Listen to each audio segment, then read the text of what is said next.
Tila nawili sa flood control kaya 22 classroom lamang ang naipatayo sa taong ito.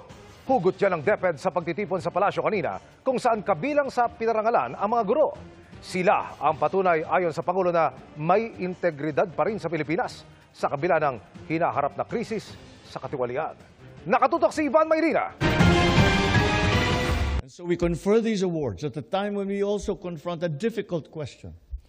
One that is not lost on any of us. Mapagkakatiwalaan ba ang pamahalaan? Aminado ang Pangulo na tanong yan ng marami. Sa gitna ng galit ng sambayanan sa katiwalian, kaugnay ng mga proyekto kontra baha.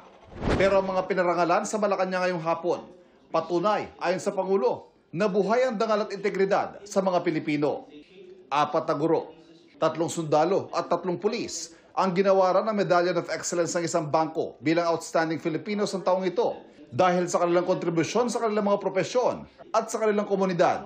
Bawat tapat na guro, sundalo at pulis ay isang tagumpay laban sa katiwalian at pangungutya na sumasalot sa ating bansa. Inspirasyon sila ayon sa Pangulo para tuloy na linisin ang pamahalaan. Hindi madali ang laban na ito. Marami pa tayong haharapin.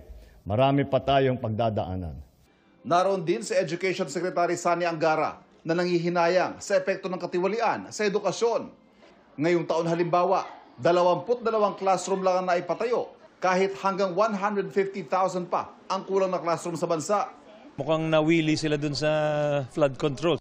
Hindi na naging priority yung pagtayo ng classrooms. 40,000 classroom naman ang target maipatayo ng Marcos administration bago matapos ang termino nito. Umaasa ang DepEd na bibilis sa pagtatayo ng classroom sa bagong pamunuan ng DPWH. Bibigyan kapangyarihan din ng mga lokal na pamahalaan na magpatayo ng mga classroom at kung paano makakatulong ang pribadong sektor. Para sa GMA Integrated News, Ivan Mayrina, nakatutok, 24 oras.